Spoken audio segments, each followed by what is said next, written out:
Je suis venu sonner la trompette.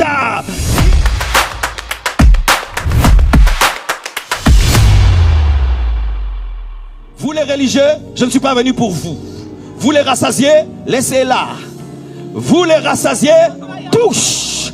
Vous les rassasiez, je ne suis pas venu pour vous. Je suis venu pour les gens qui ont faim, qui ont soif de Dieu. Et j'en ai vu lorsque je venais ici. Ils sont venus à pied parce qu'ils avaient soif de Dieu. C'est pour toi que je suis venu. Je suis venu sonner la trompette.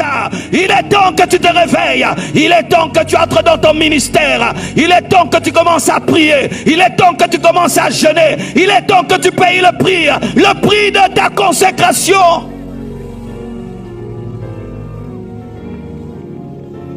Aujourd'hui, les vies vont changer. Aujourd'hui, des ministères vont changer. Aujourd'hui, il y aura des déplacements spirituels. Tu vas sortir des ténèbres pour entrer dans la lumière. Tu vas sortir de la mort pour entrer dans la vie. Ça va se passer aujourd'hui. Regardez ce qui se passe, mes frères. La guerre mondiale est en train de s'avancer. Les nations sont en train de se préparer à une guerre finale. Les nations recherchent maintenant la bombe atomique. Tous les présidents de la terre commencent à s'armer, acheter des armes, parce qu'ils sentent un dénouement final. Quelque chose est en train de venir, quelque chose est en train d'arriver. Et pendant que les païens, qui ne devaient même pas comprendre les signes des temps de la fin, sont en train de percevoir que quelque chose est en train d'arriver. L'église est dans la distraction. Les chrétiens sont dans la distraction. Ils sont en train de faire de la priorité leur vie, le mariage, les enfants, la richesse, être connu, être célèbre, être le plus grand de tous, alors qu'il y a des enjeux qui dépassent cela. Il y a des hommes qui sont en train de mourir et qui vont en enfer. Il y a des chrétiens rétrogrades qui risquent de rater l'enlèvement. Il y a des hommes qui risquent de rater l'enlèvement et se retrouver dans la tribulation. Et le Saint-Esprit veut réveiller aujourd'hui les vierges sages qui sont endormies. Il va te réveiller et te ramener à un christianisme authentique.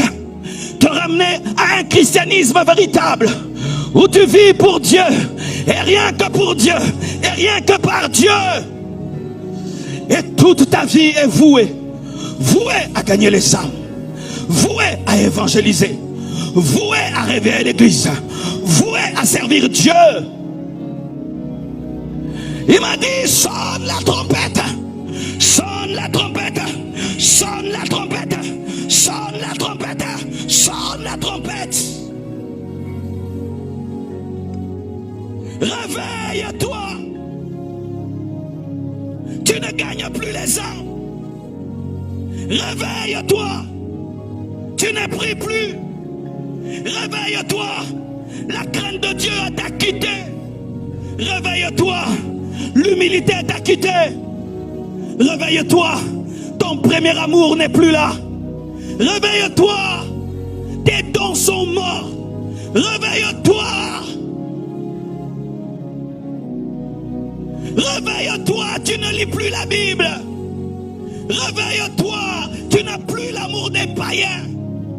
Réveille-toi, venir à l'église est devenu une punition. Réveille-toi, tu es devenu religieux. Réveille-toi, tu as une vieille onction. Réveille-toi, tu es devenu statique. Réveille-toi, ta vie chrétienne est devenue mécanique. Tu as oublié le but. Tu as oublié pourquoi tu as été sauvé. Tu as oublié pourquoi tu as été appelé. Tu as oublié pourquoi tu es sur terre. Tu as oublié pourquoi tu es sur terre. Tu as oublié pourquoi tu es sur terre. Tu as oublié pourquoi tu es sur terre.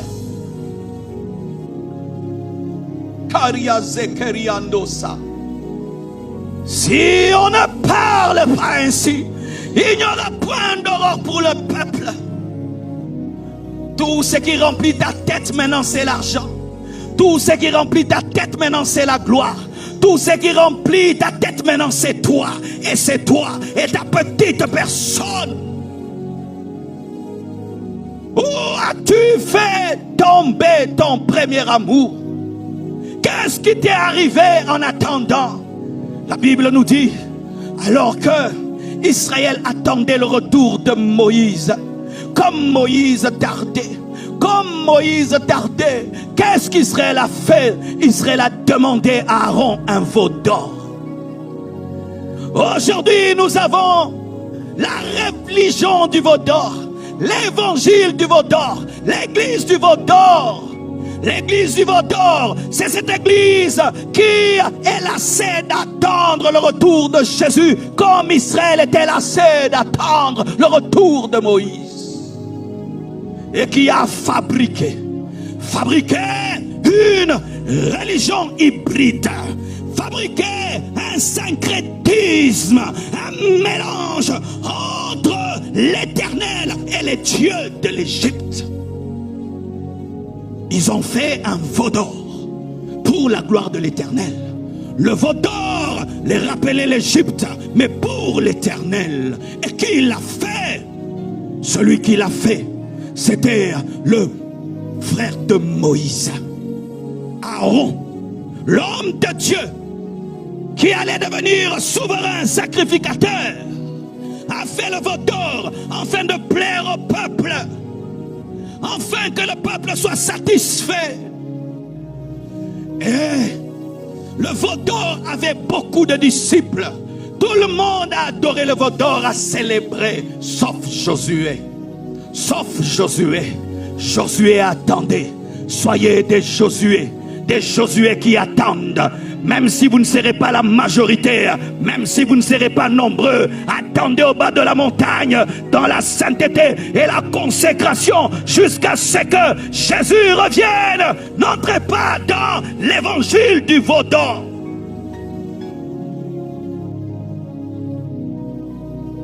Lorsque celui qui est venu de la montagne est descendu, il a détruit le veau d'or. Ce qui est authentique détruit toujours ce qui est mélangé. Ce qui est authentique détruit toujours ce qui est mélangé. N'entrez pas dans les mélanges.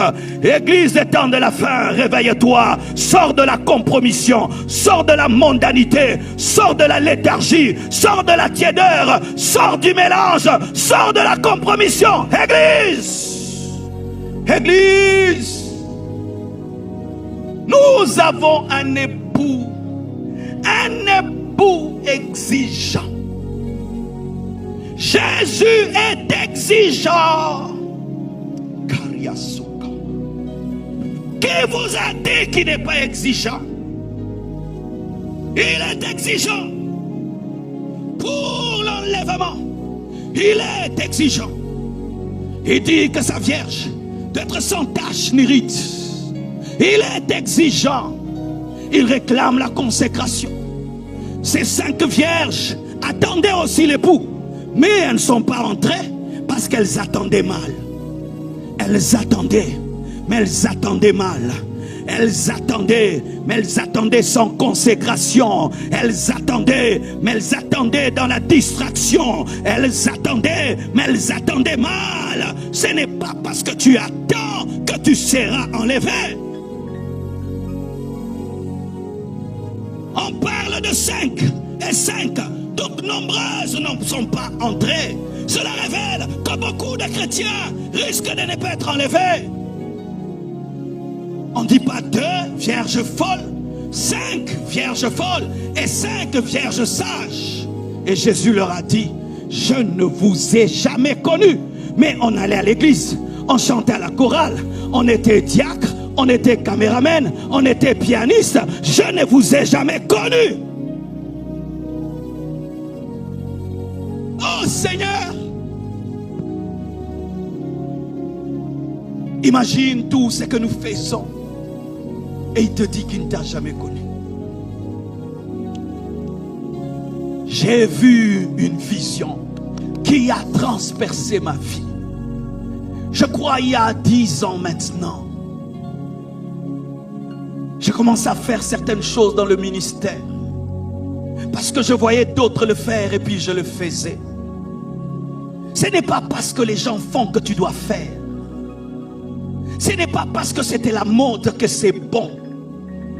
Il y avait des habitudes. Tu es un homme de Dieu connu. On écrit ton numéro de téléphone, un numéro de téléphone quelque part. Les gens téléchargent ce numéro. Et puis, toi, tu fais des prières.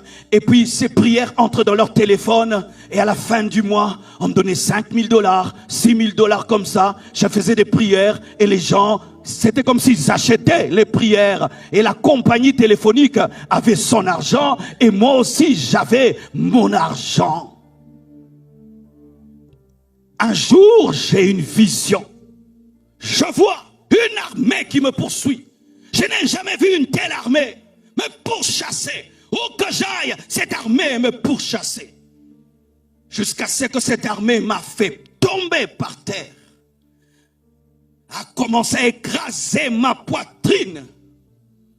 Et au milieu d'eux, il y avait un. Il n'était pas habillé comme un militaire. Il avait une robe, mais je ne voyais pas son visage. Il ne parlait pas. Et puis pendant qu'ils écrasaient ma poitrine, j'ai entendu celui qui était au milieu qui a dit: c'est moi qui suis mort pour l'église, ce n'est pas toi. C'est moi qui suis mort pour l'église, ce n'est pas toi. Je me suis rendu compte que c'était Jésus. Et dans mon cœur, j'ai dit: oh Dieu, je veux mourir. C'est ce qui arrive aux gens qui touchent à ta gloire. Oh, je vais mourir. C'est comme s'ils avaient entendu ma repentance. Tout d'un coup, ils ont arrêté de m'écraser. Et ils se sont retournés. Et ils sont partis. Et celui qui était au milieu ne m'avait même pas regardé. Il est parti, il ne m'a pas regardé. Le fait qu'il ne m'avait pas regardé m'avait fait mal. Mais un d'eux, des guerriers, s'est retourné et il m'a regardé. Il m'a dit: il te donne une seconde occasion pour recommencer à zéro. Change tout. Et il est parti. Frère, je suis sorti de la vision. Terrorisé pendant des mois et des mois, j'étais terrorisé. Au point même si quelqu'un s'agenouillait devant moi pour que je prie, moi aussi je m'agenouillais. J'ai appelé cette entreprise, j'ai rompu les contrats. Une autre entreprise, j'ai rompu. On m'a dit: tu es fou, tu as raté des milliers de dollars. Je préfère rater des milliers de dollars, mais ne pas rater l'éternité. Je ne dis pas que ceux qui font, peut-être eux, ils ont des convictions, mais moi, je ne voulais pas. Parce qu'il m'avait dit: pourquoi tu le fais? Tu le fais pour édifier ou tu fais pour l'argent qui t'est donné après?